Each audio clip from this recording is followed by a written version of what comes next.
Hello and welcome to this week's Dot Connector. Now, I've been sent a story, an article this week, which is from 2019, and it's alleged to be, purported to be, a transcript of a conversation between a tech Pentagon whistleblower and a website or representative of a website. Now, because the lady remains anonymous, I can't say if that's true or not. Obviously, how would I know for sure? But what I want to do is highlight, because it's so relevant to current events, some of the things that she says that confirm my own research over decades. And the whole story, you can see the whole article. If you put the headline into a search engine, it will come up. I've tried it. And basically what she's saying, put my glasses on, is that she is a former tech operator, a sort of tech wizard who worked for DARPA. Now, DARPA is the technological development arm of the Pentagon, just as an organization called In-Q-Tel or IQT is the technological development arm of the CIA. And they work together to seed fund so-called startups, internet startups, tech startups. And I say seed fund, they seed fund them, yes, but also they supply them with the tech that the startup has invented, that it's coming out of the underground bases and the secret projects via the military. Because the military is running the show. At one level, the military is running the show. This is why it's been exposed, quite rightly, that the COVID fake vaccine was actually a military operation with politicians sort of taking the credit, like Donald Trump, but it was a military rollout. And even the big pharma companies like Pfizer were actually subordinate to the military in the rollout.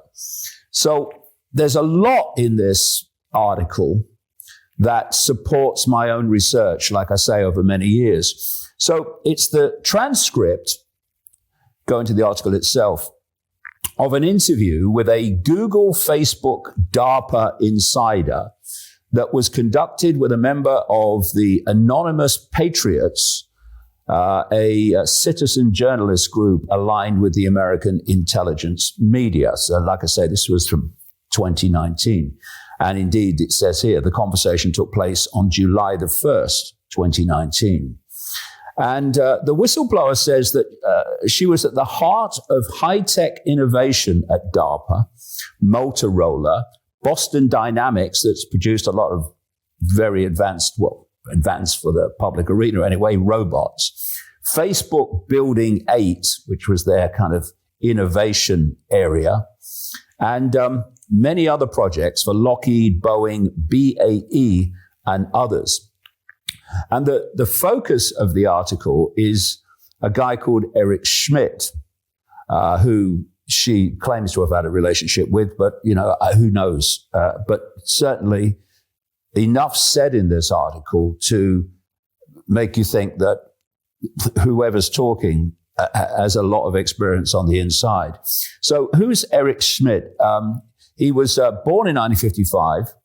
He's an American businessman and former computer engineer who was the CEO of Google from 2001 to 2011 and the company's executive chairman from 2011 to 2015.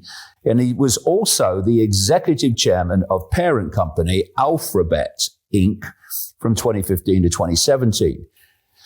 And since he's moved into official government areas, for instance, Schmidt became the first chair of the U.S. National Security Commission on Artificial Intelligence. And this is where it's leading, this whole thing, in 2018, and had a major influence on the Biden administration's science policy after 2021, especially shaping policies on artificial intelligence.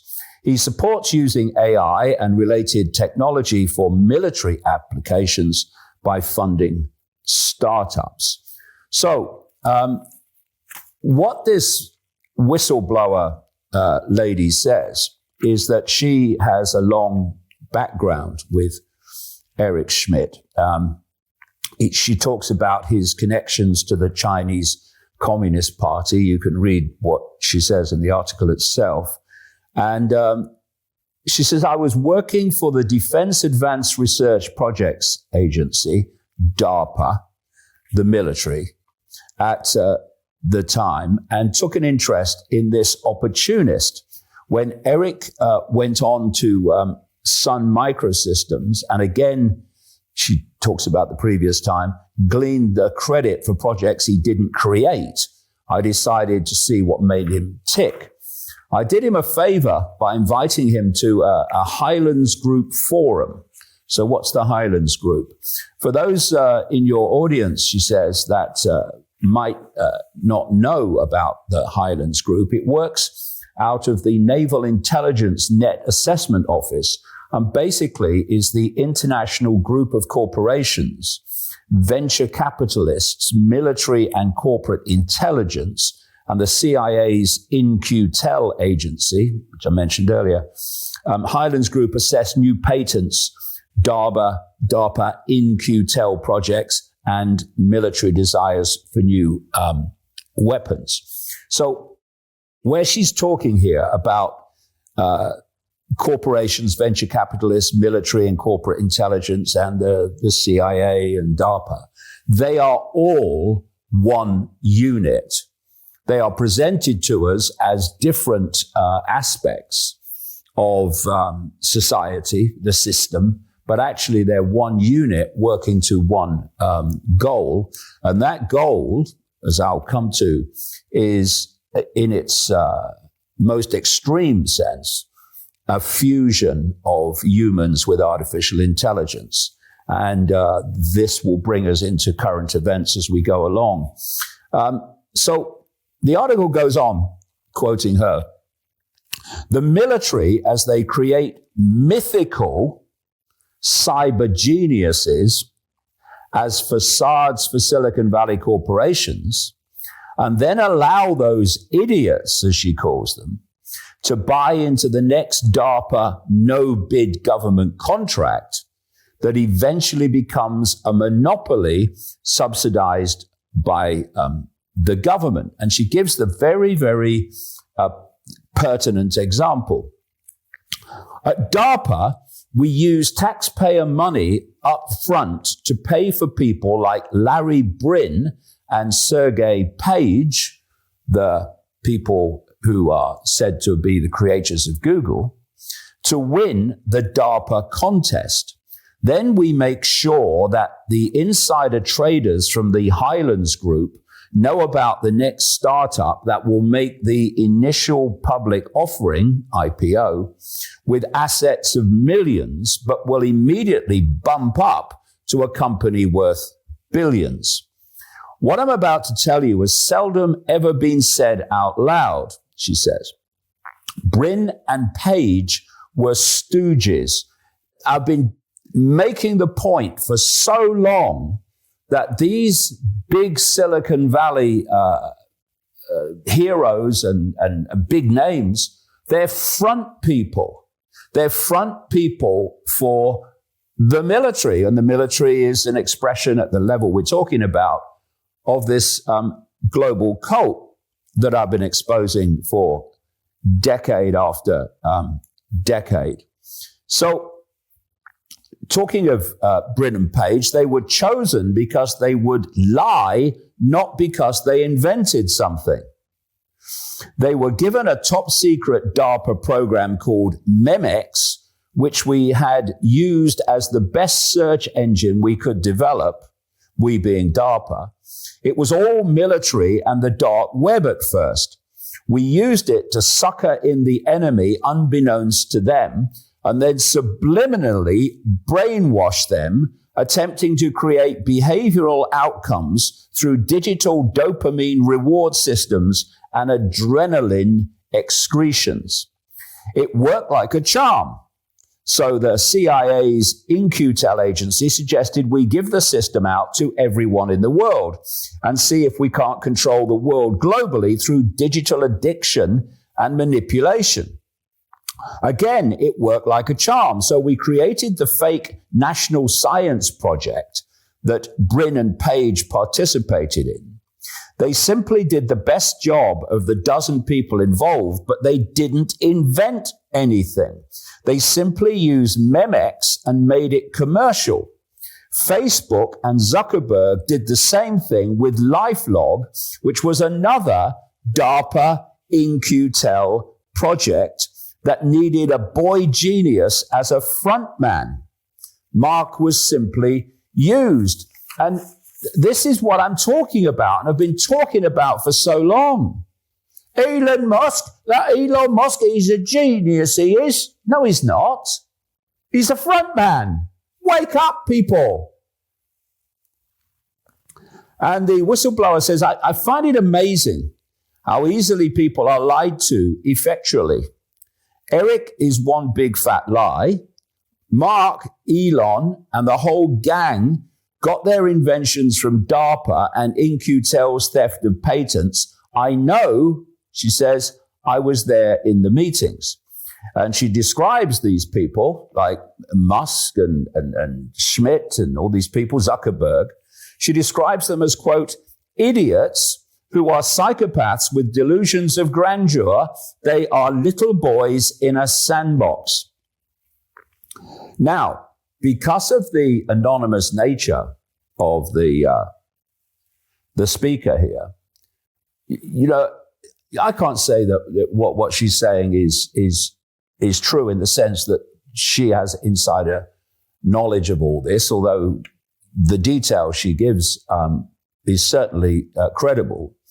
What I am saying is my own research over the decades has concluded exactly what she's saying in terms of what's going on. And given Musk's central role now in the Trump administration, which I'm going to come to,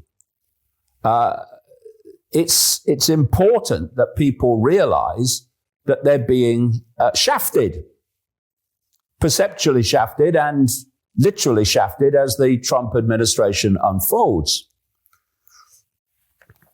DARPA, says the whistleblower, is a death machine, pure and simple.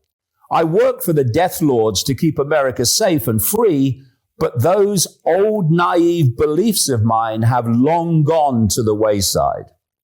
I am referring to taxpayer-funded weaponization of the internet, which DARPA claims credit for creating, Facebook, PayPal, the PayPal mafia, Peter Thiel, Elon Musk, and others,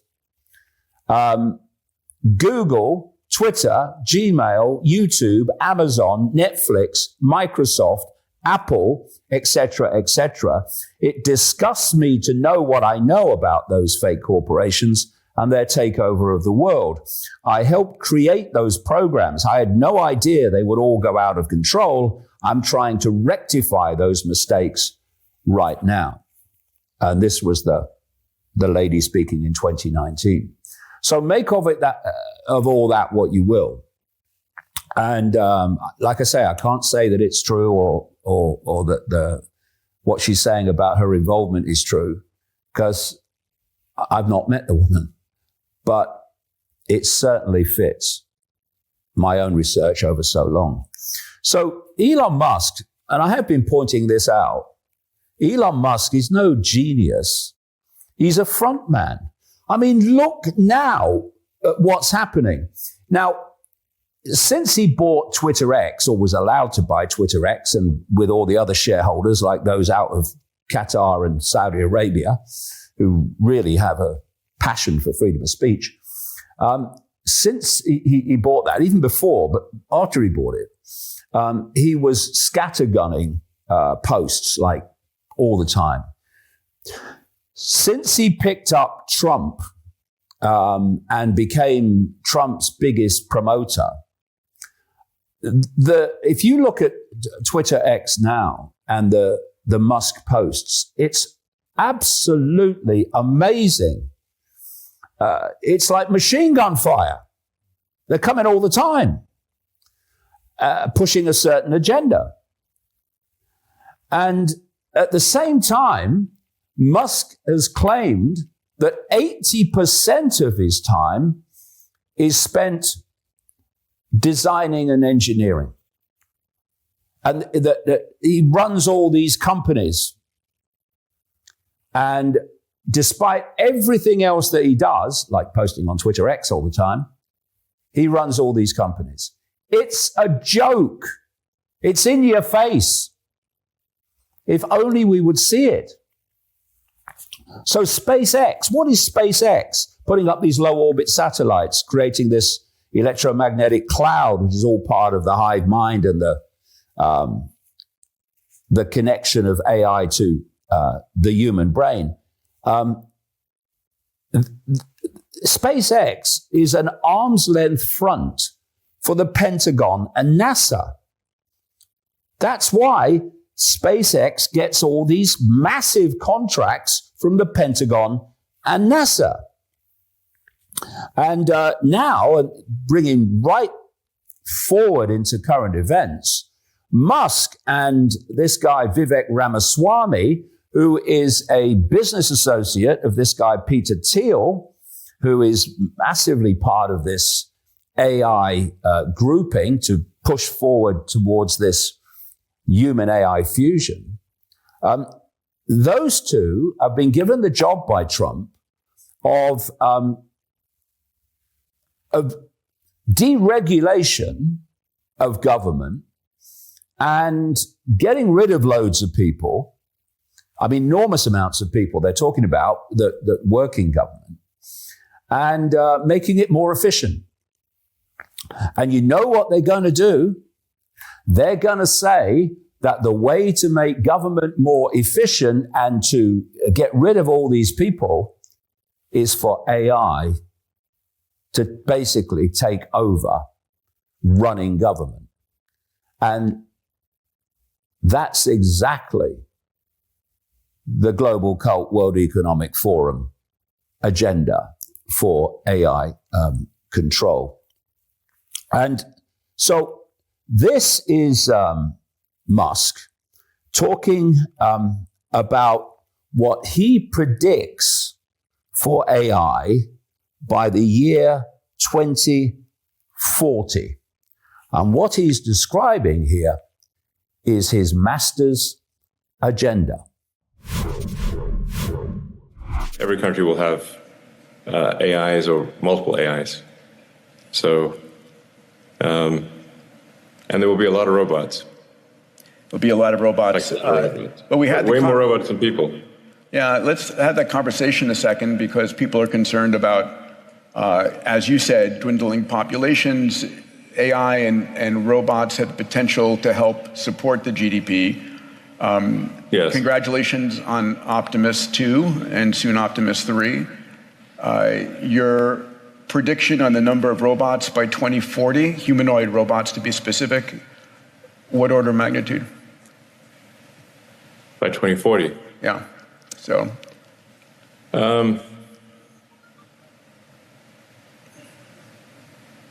I think if you say like 2040, probably there are more humanoid robots than there are people. So what we're going to see in this Trump administration are things happening to take the attention of Trump supporters away. Things happening that will make them say, see, he's doing what he said. At least in theory, he's doing what he said. And while they say, oh, look, yeah, we're winning, over here, the direction of travel is planned to be the march, the absolute march of artificial intelligence to control the entire system and people's lives, and ultimately the fusion of humans and AI. Now, a well-known mate of Elon Musk is Joe Rogan, this now globally known podcaster. And he's just done an interview with an AI billionaire called Mark Andreessen. Now, Mark Andreessen, for some reason, a little while ago now, just blocked me on Twitter X, which I found a bit surprising because I'd never mentioned him on Twitter X at that point. But he blocked me. Okay, well, I must be saying something you don't like. And so the Rogan show with Andreessen was for me very instructive because, Rogan is an opinion former. I say for the agenda, and I say that's why he has this massive hundreds of millions of dollars contract with the system. And this interchange was classic in terms of the agenda itself, because Rogan was saying that AI government by artificial intelligence should basically replace politicians. And that is straight off the wish list of the global cult, exactly where society is planned to be taken. So have a listen at their little chat. Artificial general intelligence will emerge, and who knows how that affects. I've said publicly, and I'm kind of half joking, that we need AI government. Yep. It sounds crazy to say, but instead of having this like alpha chimpanzee that runs the tribe of humans, how about we have some like really logical, fact-based, program that makes it like really reasonable and equitable in a way that we can all agree to. Right. Let's govern things in that manner. Right. So you can actually simulate this today, because you can go on these systems, ChatGPT or Claude or these others, and you can ask, how should we handle issue X? How should this be run? Yeah, we've done that. Right. How should the Department of Energy do whatever, nuclear policy or whatever? And what I find when I do that is I discover two things. Number one, of course, these things have the same problem social media's had, which is they're tremendously politically biased, and that's on purpose, and they need to fix that, and that's going to be a big topic in the next several years. But the other thing you learn is if you can get through the political, basically bias and censorship, if you can actually get to a discussion of the actual issue, you get very sophisticated answers. Yes. Right. Very logical, very straightforward, and it will explain every aspect of the issue to you, and it'll take you through all the pros and cons. Yeah. And, I mean, it might be the way to go. Yeah. Which is so horrifying for people to think, because everyone's worried about the Terminators taking over the world. And like, if that's the first step, is we let them govern us. Well, look, there's nothing stopping a politician from using this. There's nothing stopping a policymaker from using it, as a tool. Right. You start out, at the very least, you start out using it as a tool. There's nothing to prevent. Like, for example, I think military commanders in the field are going to have basically AI battlefield assistants that are going to advise them on strategy, tactics. Yes. Right, how to win conflicts, and then it'll start to work its way up, and then they'll be doing, war planning. And then if you're a general, if you're a sergeant or a colonel or a general, it's going to just mean you perform better.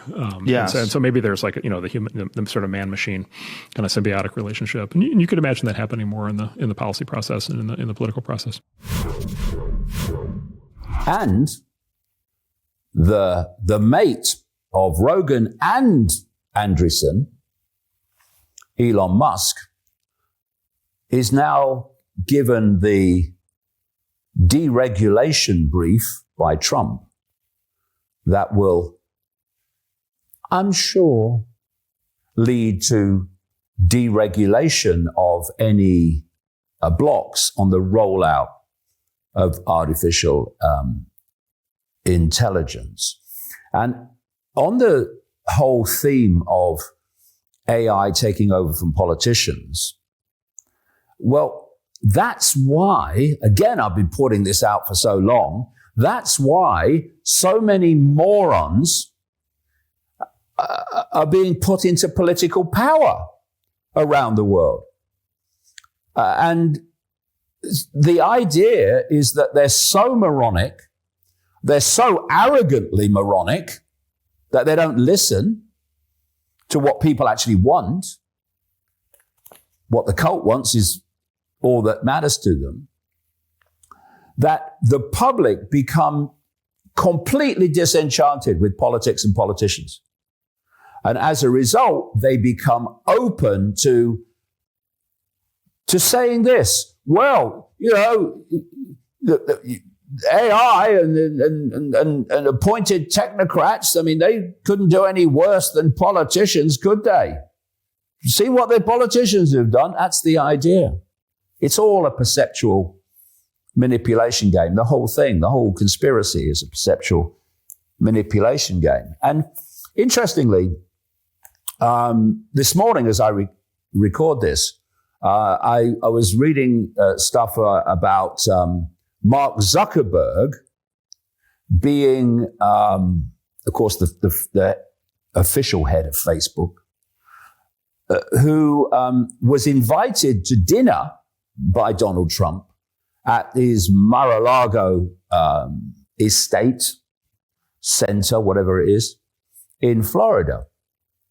And what I saw was Trump supporters saying, hold on, what's he inviting Zuckerberg for? Zuckerberg, they say, put vast amounts of money into the 2020 election to stop Trump winning. Why is he inviting him? Because it's a big club and you ain't in it, but they are. So the invited visit by Zuckerberg was confirmed by an ultra-Zionist Trump, he's in the Trump government now. He's Stephen Miller, Deputy Chief of Policy. And this is what he said about why Zuckerberg and Trump have got together. Real quick, Politico is reporting that Mark Zuckerberg was at Mar-a-Lago today meeting with President Trump. Can you confirm that? Yes, that's correct. And Mark Zuckerberg has been very clear about his desire to be a supporter of and a participant in this change that we're seeing all around America, all around the world with this reform movement that Donald Trump is leading. Mark Zuckerberg, like so many business leaders, understand that President Trump is an agent of change, an agent of prosperity. Right. And so business leaders, CEOs, everywhere, they want to be an element, a supporter, a booster of making our economy prosperous, delivering for American workers, and making sure that America is the most powerful, wealthiest, freest nation on the face of the earth. So we'll see what comes of that. Yeah. And Mark, obviously, he has his own interests, and he has his own company, and he has his own agenda, but he's made clear that he wants to support the national renewal of America under President Trump's leadership. Good. It's good for the president. He turned the page with some talk show host on another channel, and he might be maybe getting over the fact that Zuckerbucks really impacted the 2020 election in the battleground areas. It's almost funny in a kind of ironic way that Trump supporters were calling for, even some saying that when Trump comes to power, he would arrest these Silicon Valley people who have worked against him for doing what they did illegally. Naivety, the human disease. It's a big club, and you ain't in it. And talking of the big club, Trump has named a George Soros fund management partner, Scott Bessent, as his Treasury Secretary.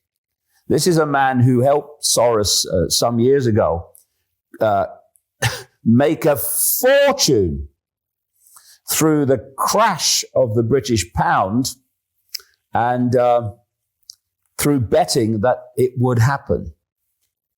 How did they know? And Charlie Kirk is a Trump groupie with an organization called Turning Point USA. He called a Bezant's appointment, this longtime Soros employee, a phenomenal pick, and said we should, quote, expect the markets to react favorably. So that's the right-wing revolution now, is it? To make the markets that are completely cult-controlled at their core, from their core, to make them act favorably. What do markets acting favorably mean? It means acting favorably for themselves, Mr. Kirk. God, it's pathetic. So this is Scott Bessent, and the reason I introduce him here at this point in the Dot Connector is that he's very relevant in what he says about AI. He talks about the golden age here.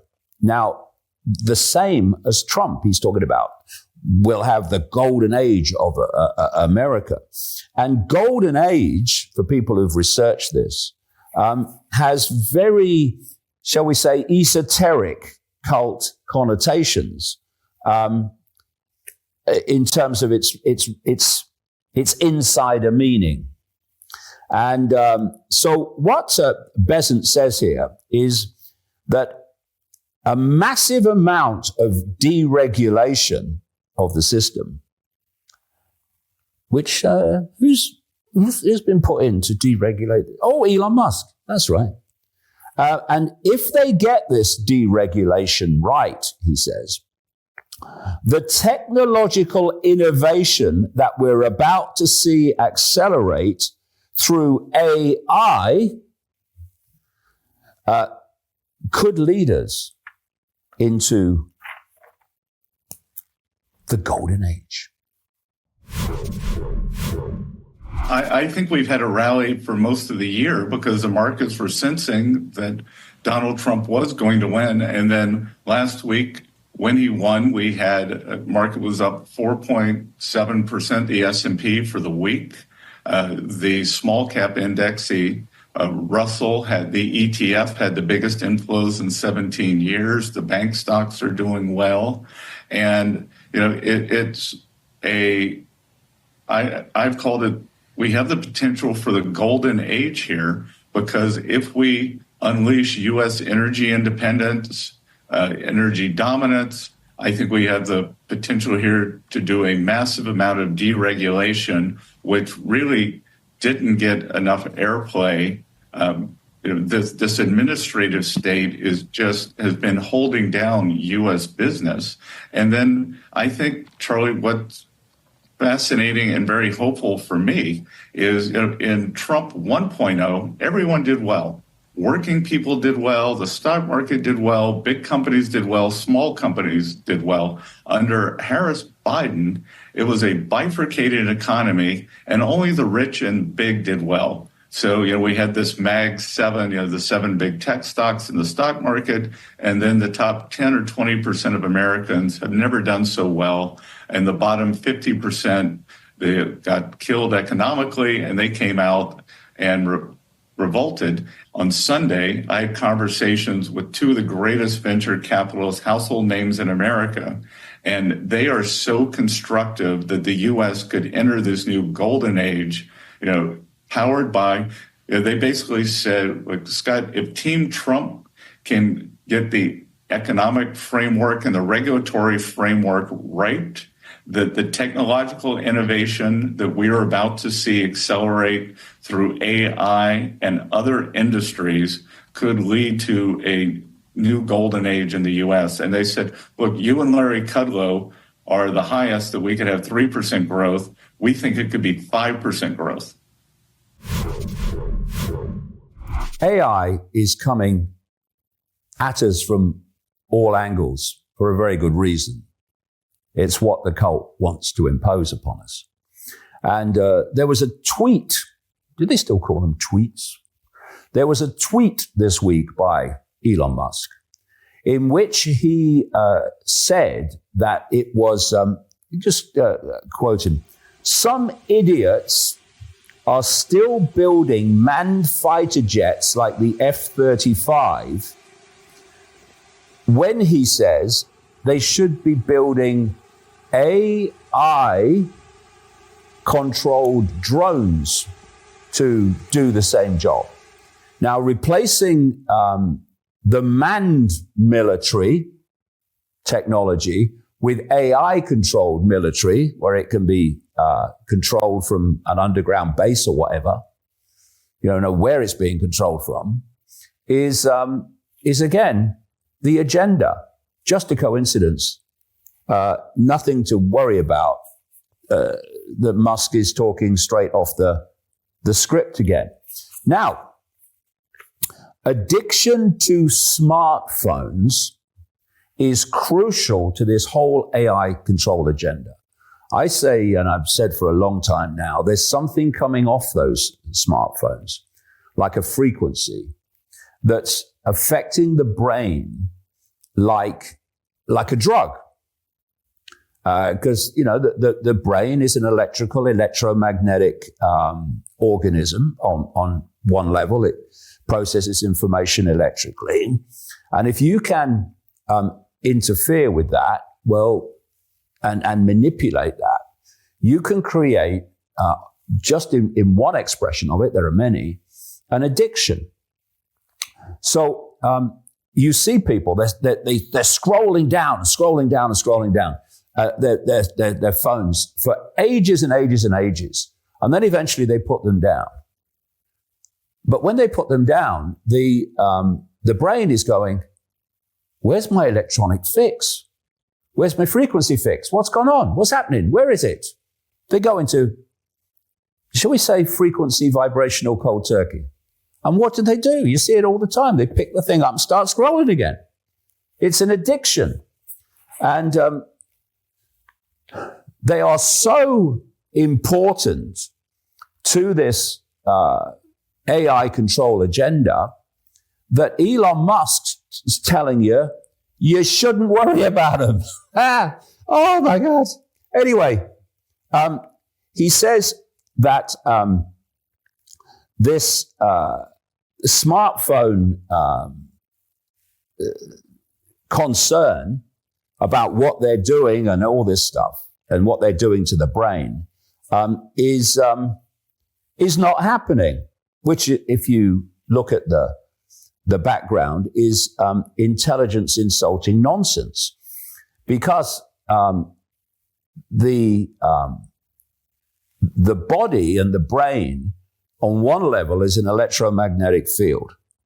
And while that electromagnetic field is in balance and is in harmony, then you're healthy. But when other electromagnetic fields, frequency fields, start destabilizing that harmony, you go into a state of disharmony, dis-ease, which leads you to ill health, dis-ease, disharmony. And that's all ignored. Don't want to talk about that. Instead, here's Musk with his mate Rogan, again, telling his massive audience that phones are fine and nothing to worry about. Cell phones are not emitting particles. So if it was like, is my cell phone going to cause brain cancer? I'm like, because of radiation. I'm like, do you mean photons or particles? And it's like, it's not emitting particles, so we can just put that aside. Don't worry about the particles. Then the photons that's emitting, the most they can do is slightly warm up your ear. And only by a tiny amount. It's like okay, if you had an ear warmer that was very mild, that's your phone. That's all. It's emitting photons at a frequency that is not going to cause DNA damage. Sleep easy at night. Don't worry about your phone. It's fine. Insult my intelligence, Mr. Musk. Oh, you just have. So this AI control of everything includes whole cities controlled by AI. Every aspect of life controlled by AI. Now, certain parts of the population will accept that. They'll think, oh, that's a good idea. But others, what I call the pushbackers, well, used to be, they won't accept it on that basis. So they have to be given another story that leads to the same outcome. And Donald Trump is saying that he wants to build from scratch what he calls freedom cities. Freedom cities. Oh, that's good, Donald, because they want freedom and you're calling them freedom cities. That's a good one, that all confuse them.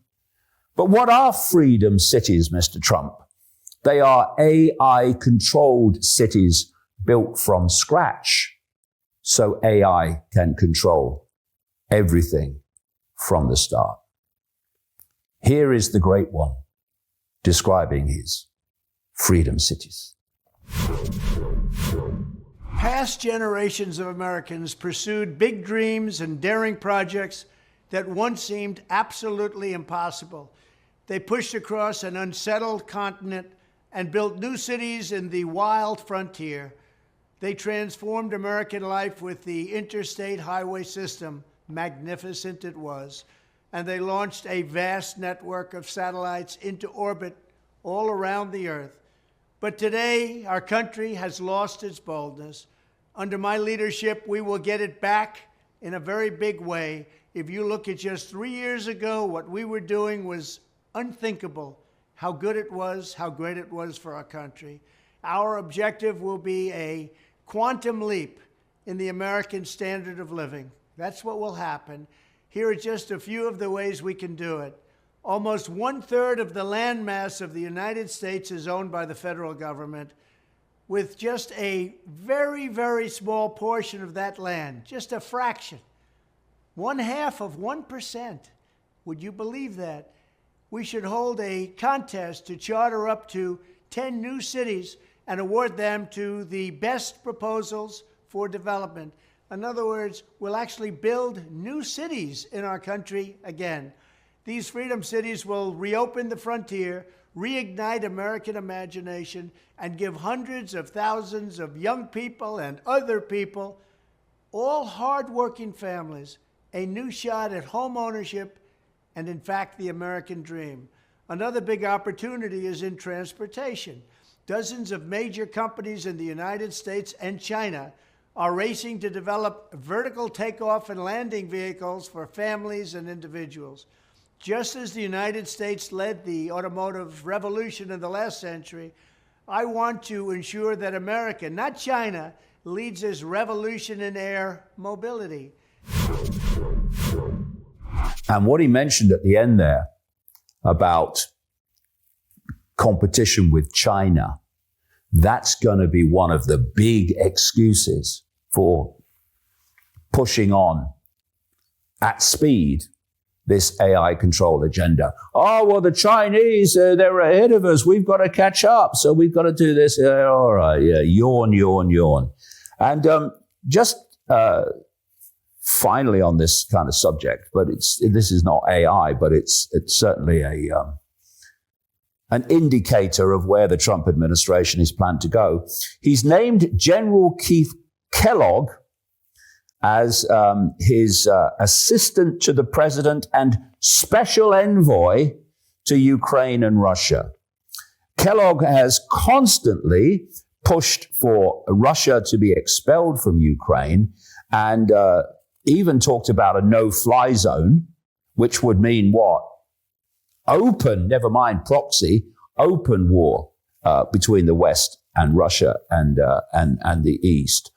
And his supporters, of course, a lot of them are in cognitive dissonance, and so they're doubling down. Oh, he's doing it because it's part of the plan. Yeah, okay. Explain it to me. Well, he knows. Yeah, I bet he does. But some, especially with this this Kellogg and these other people, like the defense secretary and the ambassador to Israel, Huckabee, and so many others in the administration, they're basically asking the question, what's going on? These people seem to have no connection to what Trump said in his campaign that he was going to do. Well, I can explain that. You've been had, people, for a second time. So that's as far as we go with the public part of the Dot Connector. For the rest of it, and there's a lot more to come, go to Ickonic.com after 7 o'clock every Friday. Okay. Hello, Ickonic subscribers. I hope you've got something out of the first part. And the kind of theme goes on because one of the things that's been trumpeted through this campaign is that they're going to make America healthy again.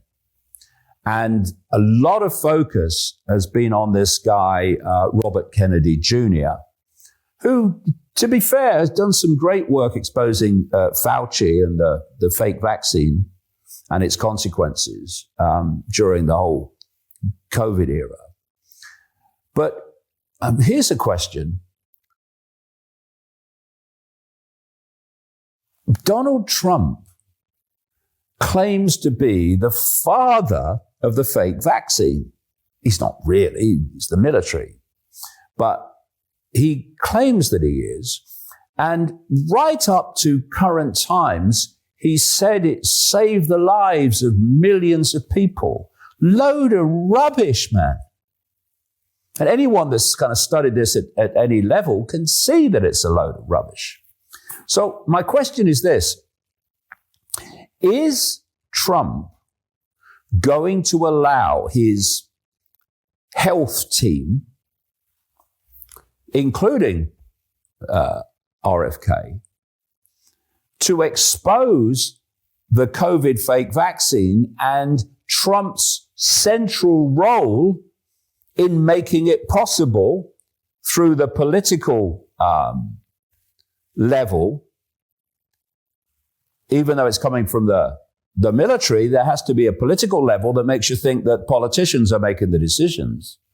Are they going to let, or is he going to let, all that be exposed? Well, of course not. And Operation Warp Speed is what it was called, the rollout of the vaccine. And here's a report by Greg Reese on some of Trump's health picks that gives you a flavor of the fact that, well, maybe it's not going to be as he claims it was going to be. The other concern I have is the bioweapon that was released on us, the vaccines. That needs to be communicated effectively in the new administration that something bad happened. Many of us would like to see justice for the millions murdered by the nanotech-infected shots. But don't hold your breath. If approved, our next cabinet will include, as administrator for Medicare and Medicaid, Dr. Oz, a television personality who pushed implantable chips, transgenderism for kids, and pushed the deadly COVID vaccines repeatedly. Should people have their children vaccinated? Definitely yes. Definitely yes. Definitely yes. As a doctor, even I'm in awe of the incredible advances made in search of a COVID-19 vaccine. Never in the history of mankind has a vaccine been developed at this speed. But just because we're moving fast doesn't mean we're moving unsafely. We're cutting red tape, not cutting corners. I trust the science and the scientists behind these COVID-19 vaccines, and you should too. What can you do after you get the COVID vaccine?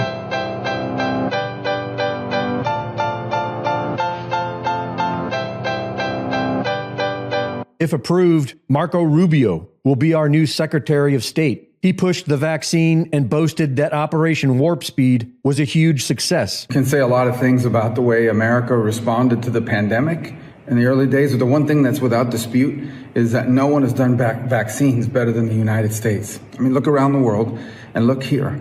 And look at the fact that right now, basically, at this point, if you're 12 years of age or older and you want a vaccine, you can get one. If approved, Tulsi Gabbard will be the Director of National Intelligence. She helped get all the older people vaccinated early on. 3 weeks ago, I urged our leaders to put those over 65 years of age at the front of the line for vaccinations alongside healthcare workers and first responders. Now, today, I'm happy to report that the Department of Health and Human Services has now agreed to this strategy. So if you or your loved ones are 65 or over, you will now be able to get the vaccine if the leaders of your state comply with these recommendations. If approved, Dr. Jeanette Neshawat will be our new Surgeon General. She was also pushing the masks, the deadly vaccines, and the censorship. First of all, vaccines save lives, and I am so excited, and I thank and I commend Facebook and Mark Zuckerberg for taking action, and I hope and pray that other social media platforms will follow suit and do the same thing. If you are fully vaccinated, then it is safe to go outside, to go hiking, biking, to enjoy outdoor dining, to be around other people who are unvaccinated without a mask. Now, that is if you are fully vaccinated. It's also important that if you start your first dose, you get your second dose, because there's many who are not making the appointments for their second doses, and you will not get that 95% safety and efficacy if you don't get both doses. Greg Reese has done some excellent reports, especially recently, and they go out on InfoWars, which is, of course, Alex Jones's website. The point is that Greg has obviously seen through the nonsense. And he's now posting on the internet and making these videos, which are completely at odds with the line that Alex is putting out in his shows every day. And you wonder how long that's going to continue, because Greg Reese has seen through the bullshit, and shall we say, Alex hasn't. So that's going to be an interesting thing to watch. And on the same theme, here's a headline. Jim O'Neill selected to lead HHS alongside RFK Jr. as his deputy. President-elect Trump's choice for Deputy Secretary of Health and Human Services is Jim O'Neill. Wait for it. An investor and historically close associate of billionaire Peter Thiel, the president-elect said this week. Peter Thiel, a mate of Musk, funder of Musk's companies through his Founders Fund.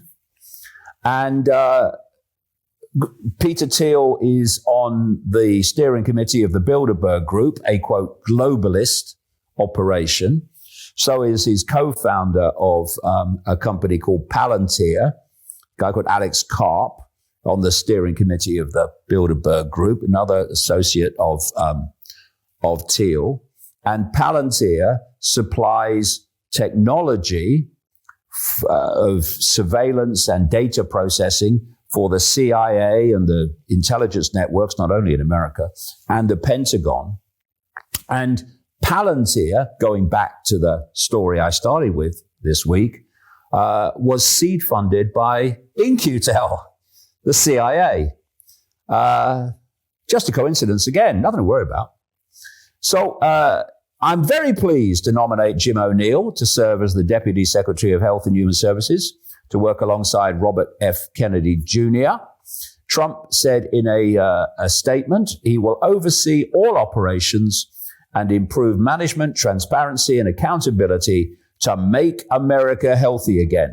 Do you think, Mr. Trump, that O'Neill is going to expose you for your part in the fake vaccine and all the catastrophic death and health destruction that's gone on as a result?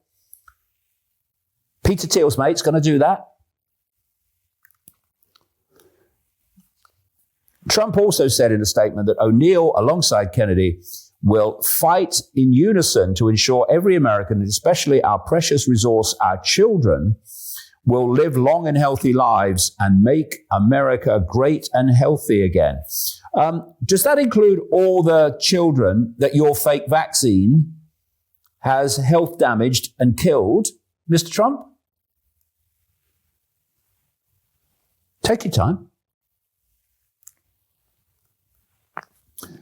So O'Neill has held roles as managing director at Thiel's Mithril Capital Management and principal associate deputy secretary at the Department of Health and Human Services during former President George W. Bush's administration, which was run by the neocons.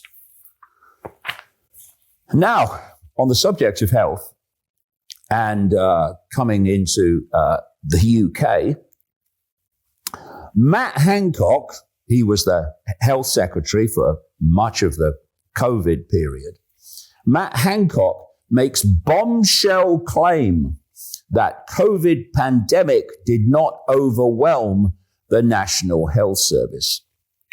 You'll remember that the claim by Hancock and the system in general that the hospitals were overwhelmed by COVID patients to the extent that they had to stop all other admissions, basically all other admissions, cancer screening, all of it, because they were overwhelmed.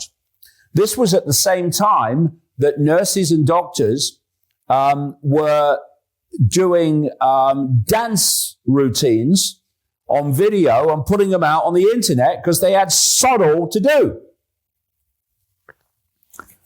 Because COVID never existed. It was other things like the flu re-diagnosed, which is why flu disappeared when COVID appeared. And we were told that the hospitals are overwhelmed. And some people that went into the hospitals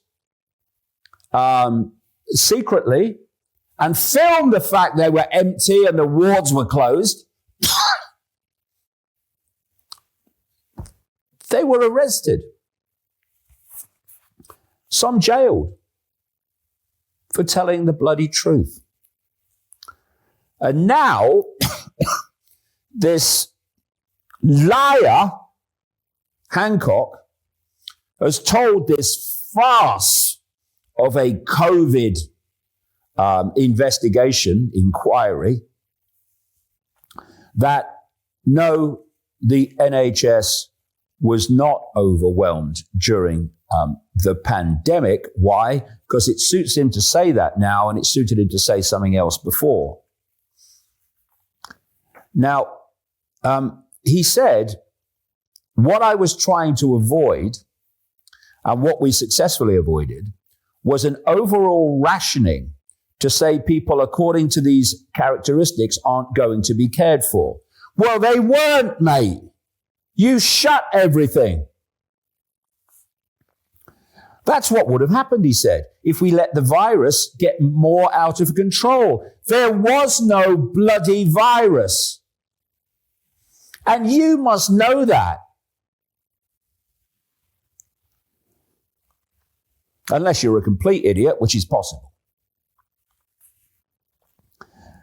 And we managed to avoid that both in the first and the second phase, Mr. Hancock admitted people were more likely to catch the virus in hospitals, this virus that doesn't exist, more than in any other setting. Now, he talks about, we managed this in the first and second phase. The first phase of COVID was the systematic murder of old people and the disabled through things like the mass use for those people of do not resuscitate orders. So you just let them die. and using the drug midazolam, an end-of-life drug, which is used in some states as part of the execution process, and morphine, etc., to take people out that wouldn't otherwise have died. And they called that mass murder the first phase of COVID, to frighten the rest of the people into getting the fake vaccine that came along, which Hancock also promoted massively and said we must have. Now, this is Mike Yeadon. I saw this clip this week. Mike Yeadon, many people watching this will know, is the former global head of respiratory diseases at Pfizer, who, once the COVID thing broke, he started to see very quickly what was going on. And here he is speaking about the use of midazolam and other drugs to take out the elderly and others. Many people were given drugs like midazolam, which is an injectable form of a drug like Valium, a sedative. But they were also given injections of pain-relieving drugs like morphine, even if they weren't in pain. My PhD was in the field of understanding what opiate drugs like morphine do to the respiratory reflex. And I can assure you it suppresses and depresses it.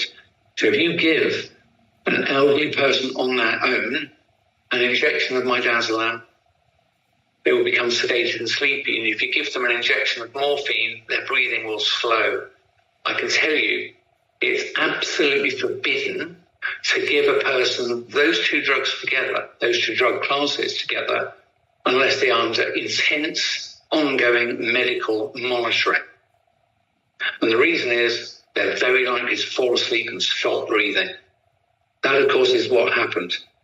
So at hospitals and care homes, your relatives were killed by the medical procedures that were imposed. Now, it's quite possible early on that not everybody involved knew what was happening, but I'm afraid after a few days, you'd have to be a blockhead not to realise that it was what you were doing to your charges, your patients, that was resulting in their deaths. So I've completely lost any trust in the medical profession because virtually no one has spoken up 4.5 years later.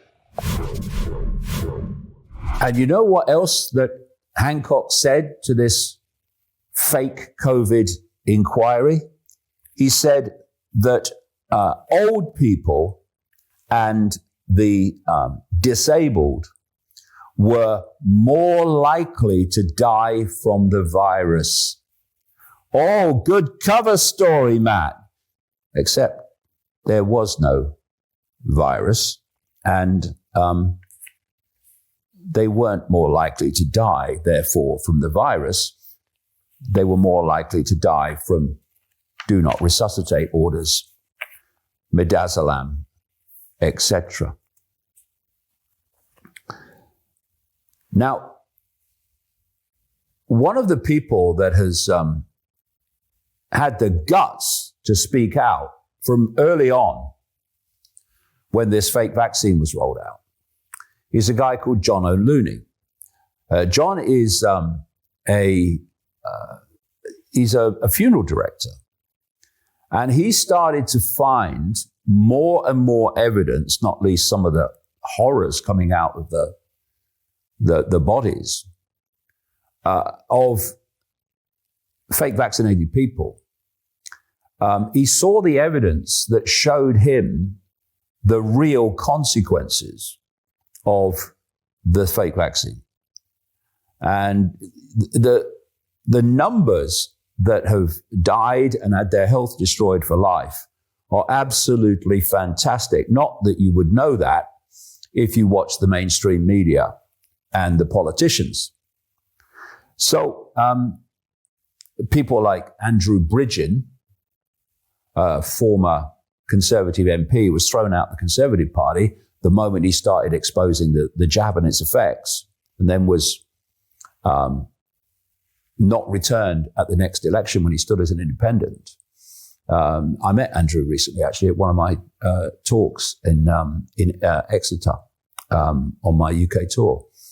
And but apart from him, from politicians, all you get is the party line. And what John has been saying in a video this week, John O'Looney, is that paramedics are now asking people when they have respiratory or heart incidents if they've been jabbed with the COVID fake vaccine.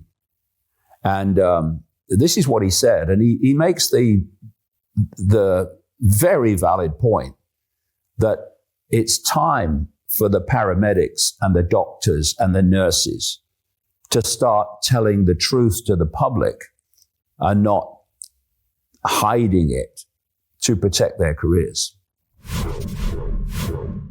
Sunday, November the 17th, and I've just popped into work and saw yet another ambulance tearing down the road, blues and twos, and it's a constant feature now here where I live. And I'm about, I suppose, 5 miles from the hospitals. I don't live close to the hospital, but I'm constantly seeing them. Why am I seeing them? Because vaccine recipients are dying off. Exactly as I said they would. And I spoke to a number of paramedics who confirmed this is one of the triage questions they're asking. And they've actually been instructed not to ask it because it was giving people their heads up. And that question is, have you had the COVID vaccine? Because they know what's growing through these people's arteries and veins. And that then points as to why they are short of breath. You know, and I would appeal to these ambulances, paramedics, just to be a little bit more open and honest with people so that people get the message. We can't turn back the clock is the reality. And one thing I learned as a funeral director a long time ago is you can't, hindsight's a wonderful thing, isn't it? You know, if we all had £1 for every bit of hindsight, we'd be very wealthy people, wouldn't we, all of us? But what you can do moving forward is tell these fucking people not to go and get these jabs. Be honest. Just say, look, as a paramedic, I'm seeing lots of this. Don't go and get any COVID jabs. Don't go and get any flu jabs. Tell them. Give them the chance at a life. Because by not saying anything and just by mooching around blues and twos, mopping up the damage, for want of better words, you're not helping them. It's no good waiting until they're dying and picking them up and then saying, oh, don't have your COVID jabs, don't have any more. It's too late. So please, guys, you guys could have stopped it early on if you'd have spoken out. I would urge you, please, just be honest with people. Just be honest with everyone. Go and tell everyone you know the truth about who is dying and who's presenting breathless and why. I'm pulling these white clots out in the funeral home. So, it's just another appeal and the hope that you'll find some backbone and moral compass.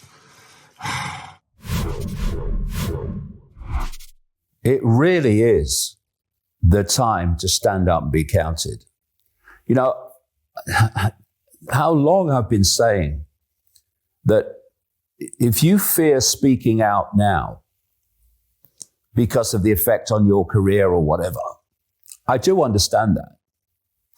But the point being that if you don't speak out now and let the public know what's actually happening, then further down the road, if you're frightened now, you're going to be bloody terrified when we get down the road, when this has gone on and on and on and got more and more extreme.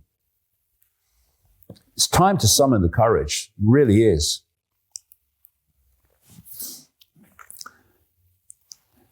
Since before the last general election in Britain, in July, was it July the 4th? When the Labour Party of Keir Starmer got in, I was saying that when this Labour government gets into power, it was obvious that was going to happen.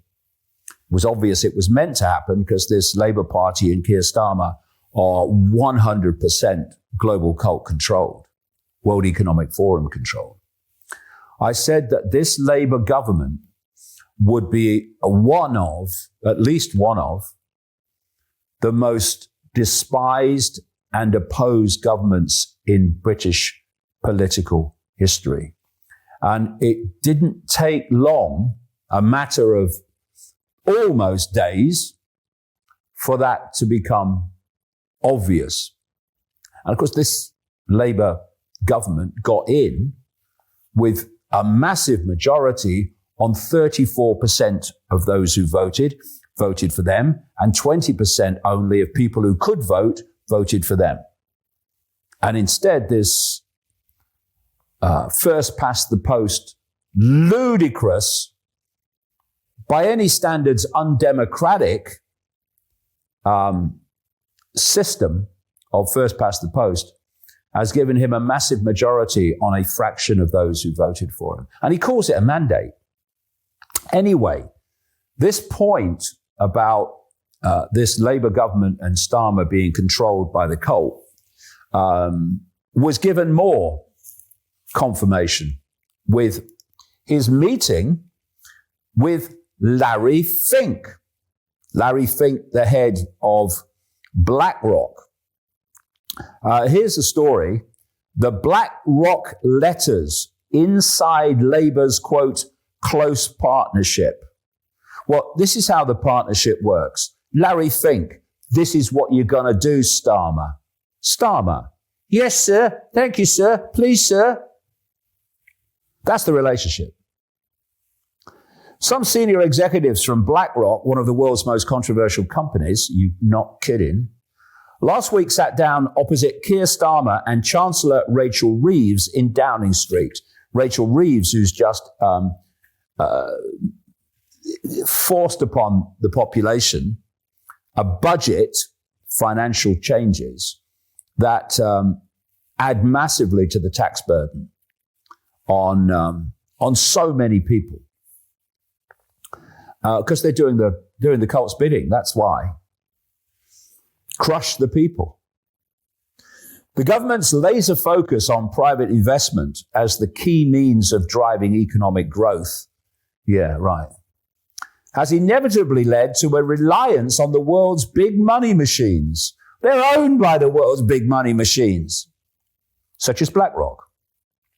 But this is a relationship that Labour initially developed in opposition. Yes, of course they did, because they were being brought forward to become the government, the cult government,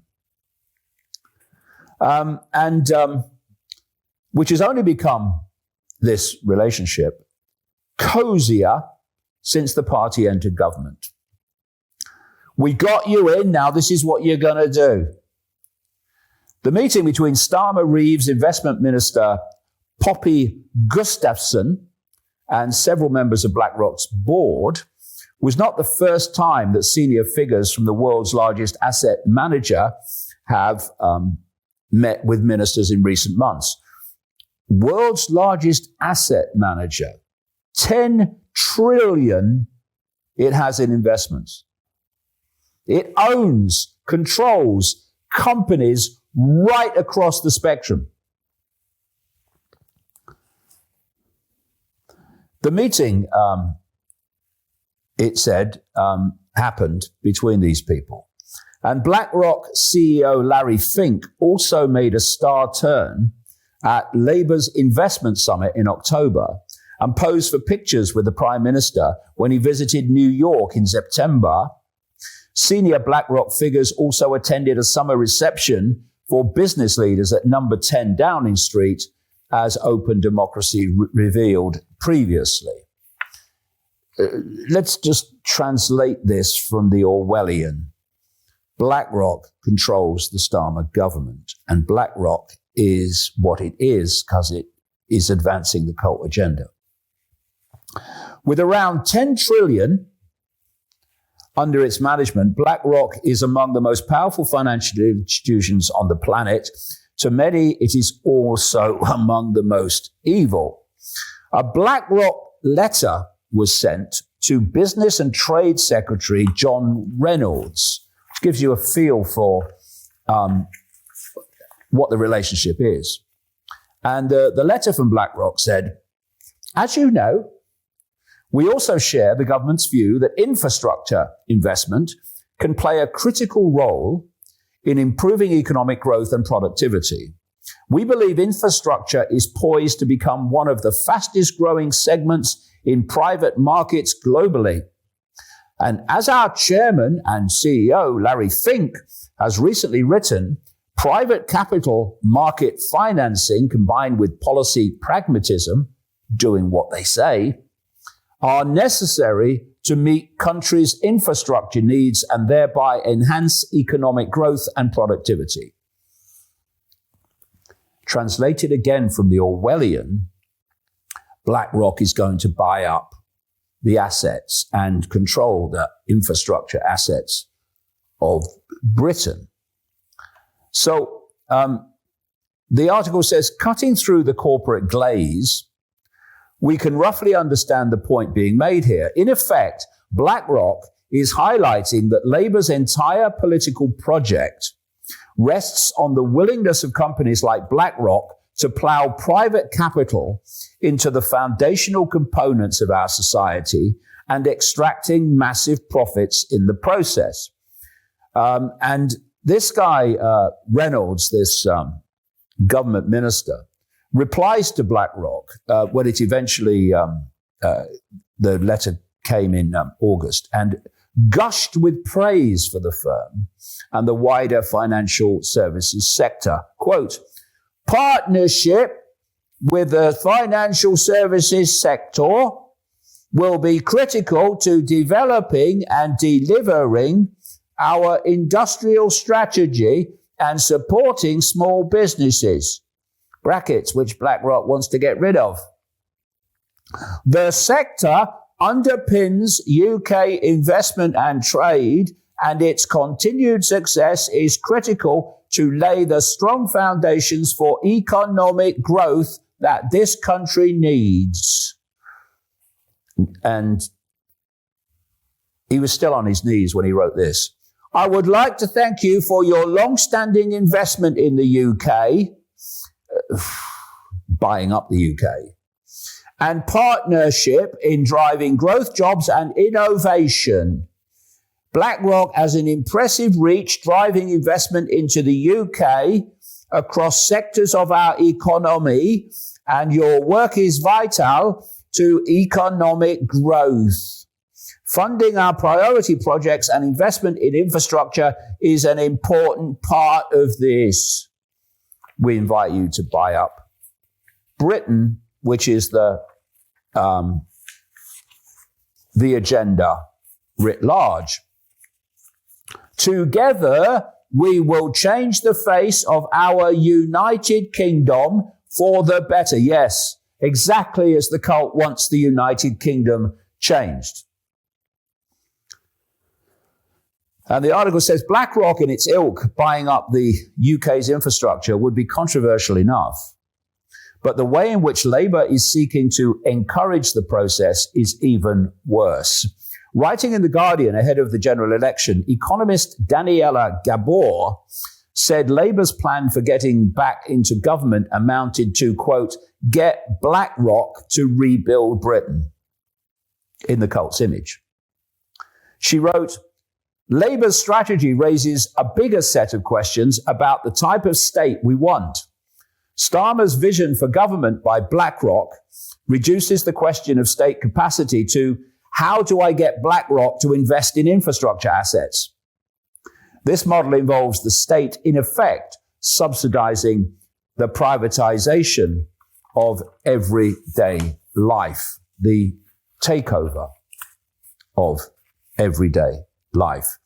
And of course, Larry Fink is a big Zionist, and it's interesting to see the way that not just the Labour Party, but big time the Labour Party and the other parties, the Conservative Party, have been basically purchased by Israel. And this is an article I saw this week. How Israel funds UK parliamentary staff. Israel is quietly financing assistance of British MPs, declassified, the website has found, And this is actually from the 25th of June of this year, this article, which is before Starmer got into power. Israel has paid at least a dozen UK parliamentary staff to visit the country on special delegations in the last 5 years. A further 18 staffers have accepted funding or hospitality from pro-Israel lobby organizations in Britain, such as Labour Friends of Israel and We Believe in Israel. Several worked for MPs in Keir Starmer's front bench team, including Shadow Chancellor Rachel Reeves, Shadow Health Secretary Wes Streeting, and Shadow Education Secretary Bridget Phillipson. Now, why that is significant is that since the election in July, Rachel Reeves is the government chancellor, Streeting is the health secretary, and Phillipson is the education secretary. Now, what Keir Starmer has done, who's been owned by Israel for much of his career, he was the one that led the response to claims that the Labour Party under its previous leader, Jeremy Corbyn, was anti-Semitic. It led to Corbyn actually being thrown out of the party by Starmer.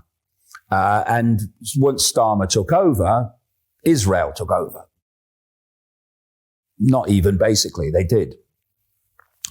So this declassified article says, our investigation found how the Israeli embassy in London, its Ministry of Foreign Affairs and associated lobby groups seek to influence not only MPs, but also their assistants.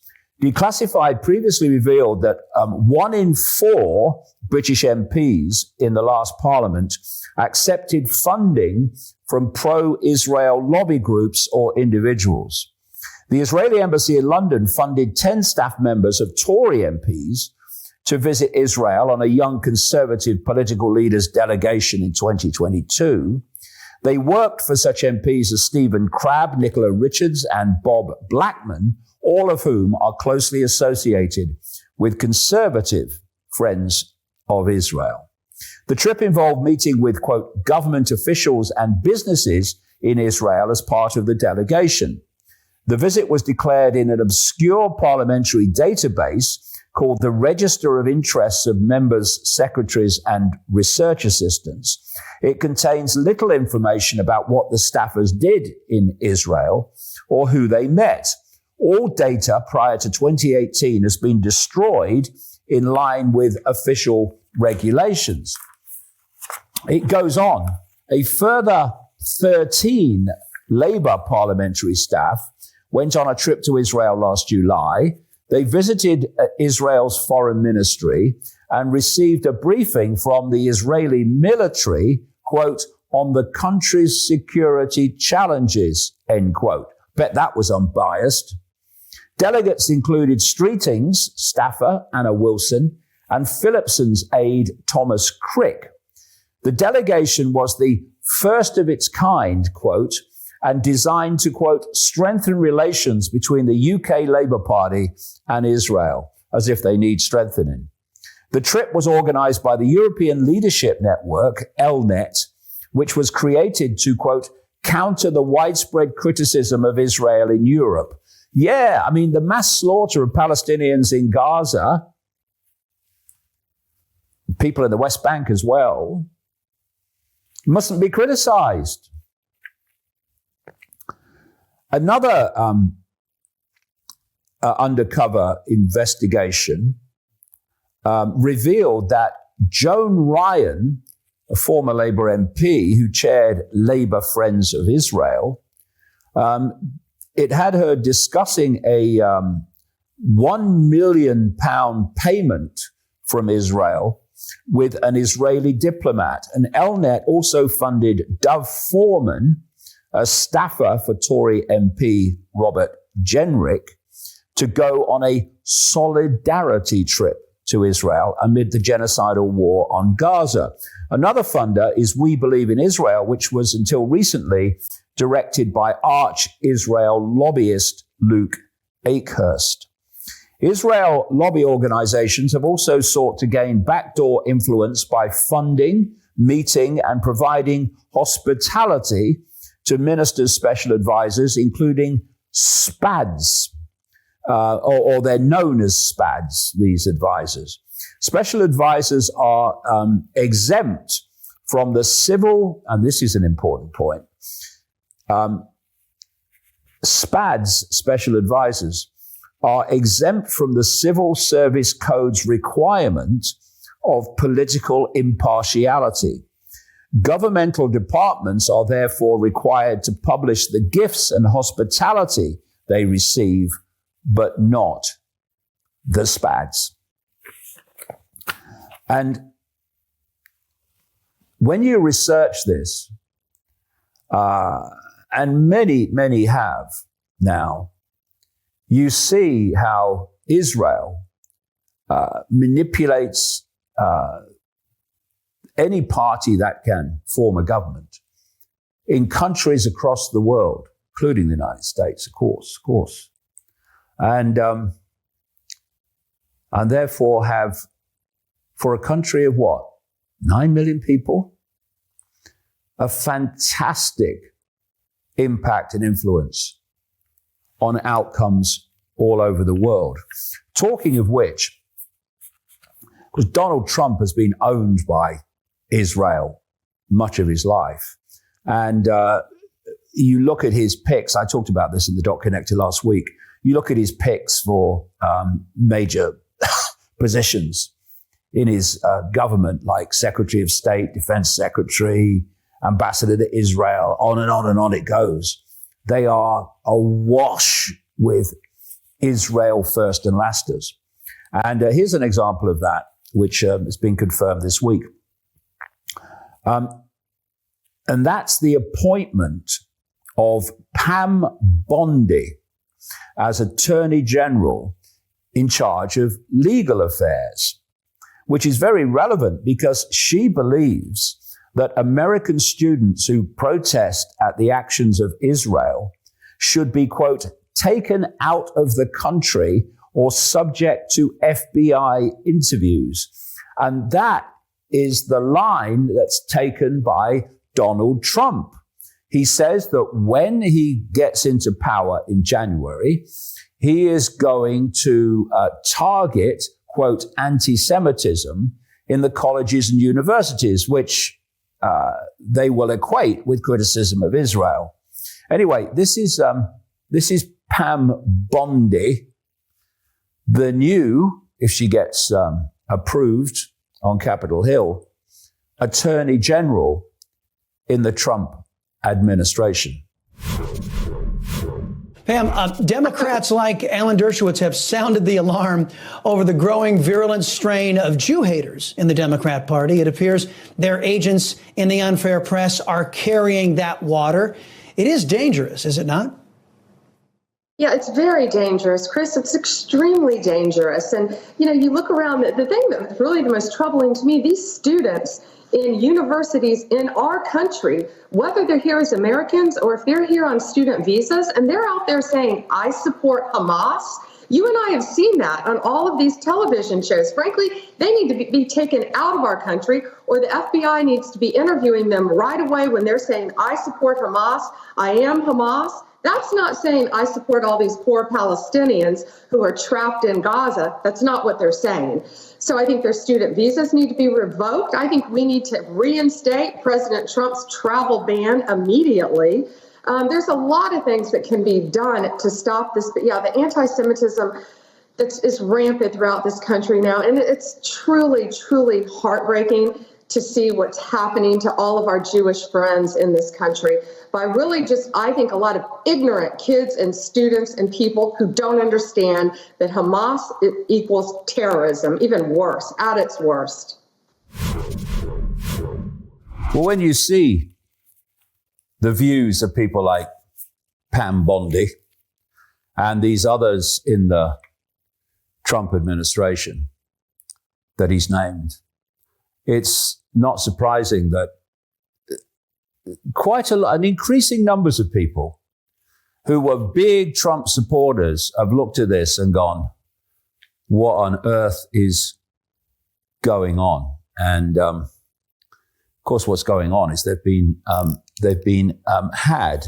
And I saw this kind of meme, this Photoshop picture this week on the internet of people or sheep actually, in MAGA hats, walking over the edge of the cliff. And that's basically what's being done to them.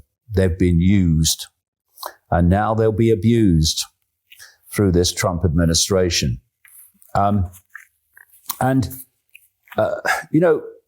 Here's a real classic, because one of the big things that this MAGA has been pushing back on is wokery, the woke mentality and the woke impositions, not least the trans activists who, a guy puts a dress on, he's got a beard, but if you ask him if he's a bloke, then that's a crime. And this whole thing about people who are of the other gender, particularly men, claiming to be women, who can go into the toilets, bathrooms as they call them in America, of women. Funnily enough, the women don't like it. Can't see why. What's the problem? And, here's a clip of Donald Trump. And it's 2016. And funnily enough, he agrees. What's the problem? There have been very few problems. Leave it the way it is. North Carolina, what they're going through with all of the business that's leaving and all of the strife, and that's on both sides. You leave it the way it is. There have been very few complaints the way it is. People go, they use the bathroom that they feel is appropriate. There has been so little trouble. And the problem with what happened in North Carolina is the strife and the economic punishment that they're taking. So I would say that's probably the best. Do you have any transgender people working in your organization? I don't know. No? I really don't know. I probably do. I really don't know. So if Caitlyn Jenner were to walk into Trump Tower and want to use the bathroom, you would be fine with her using any bathroom she chooses? That is correct. There was quite a reaction to that clip when it was put on the internet this week, because it is against everything that he's been saying to glean support from his natural constituency. And something else I saw this week, which in so many ways captures what humans have allowed themselves to be. And it's just a brief clip of chickens and pigeons being trapped in a cage. And all the guy has done is put some feed seeds in the cage, and the birds walk in. And once they walk in by pushing against the bars, then when they push the other way to get out, the bars won't move. And that is so typical of what humans in so many numbers have become. You give them a few crumbs. Well, I'm against wokery, and I'm against this, and I'm against that, and we'll do all this. And they're there. Oh, Donald Trump is a hero. Elon Musk, oh, he's a god. Can't get out. What's the matter? Yeah, exactly. That's the idea. And, in the end, this is one of the things, or one of the reasons I've been pushing back so much on what I call the hijacked alternative media since COVID. It's because your Rogans and your Brands and your Carlsons and now Alex Jones as well are creating this barricade where the focus of attention on the conspiracy is it's political, it's financial, and Trump will sort it out, Musk will sort it out. And what it's doing is holding people in that attention. This is the conspiracy. This is the answer to it. When the conspiracy to control humans is absolutely vast, and it's in those vaster areas that not only do you see the scale of the control, you see the answers to it. And you've got people that believe themselves to be human. This is the key. The key controlling mechanism is control of self-identity. Because once they've got that, they've got you. So they want you to believe that you are a human when you are consciousness, part of an infinite state of awareness, having a brief experience called human. And they want you to believe, as if they can't get you to believe that we're basically just a cosmic accident and humans came out of some primordial soup originally, and now they're Ethel on the checkout and Bill on the bus. And when we go, we disappear. Everything comes out of the brain. When the brain ceases to function, then we don't cease to exist. They can't get you to buy that.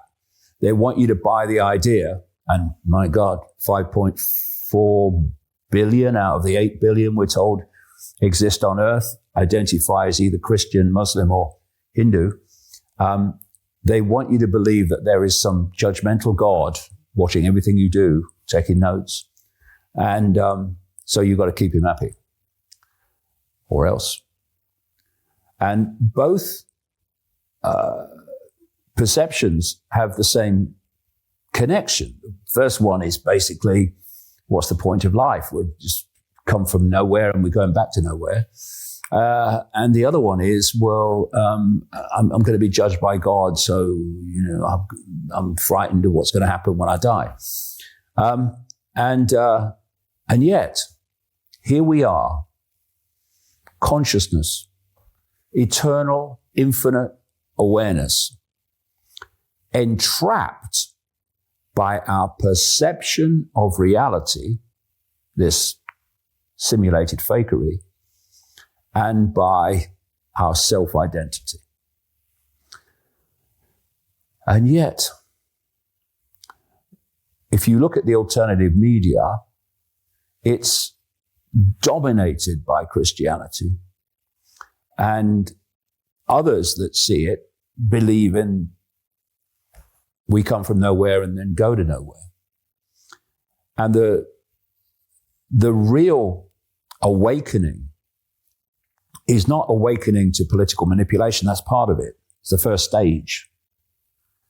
It's awakening to the realization of the true nature of the I. And Christiana Van Wyk, who's, of course, a producer, director at Ickonic, put together this video this week, making this point, a point that cannot be emphasized enough. I don't think most people understand the importance of realizing that the reality bubble you live in is very personal and subjective. It was generally created based on how you were raised, your culture, your education, and on what is stored in your ancestral DNA. When you truly realize this, it will become much easier to grasp that your bubble is one of billions, none of which define who a person truly is. The bubbles of reality are a temporary expression in form for experience in matter. And trying to impose your tiny reality bubble on another is a form of delusion. This earth realm is very defined by illusion due to its low and dense vibration. What you truly are in the essence is formless awareness, consciousness. You're not a Jew or black. You're not transgender, not right-wing. You're not a good girl or a bad man. Let me repeat, you are not what you are currently experiencing in your minute reality bubble. True freedom is freedom from the confines of your drop in the ocean reality and the remembering of the self-generating, creative, pure divine consciousness that is you and has been you always, beyond time, beyond any form of limitation. That is how we and our world will heal, not through the perpetuation of dualistic storylines that feature political saviors or genius inventors, not through an external deity that you worship. It is you and only you who carries the spark of the all that is, all that ever was, and all that ever will be.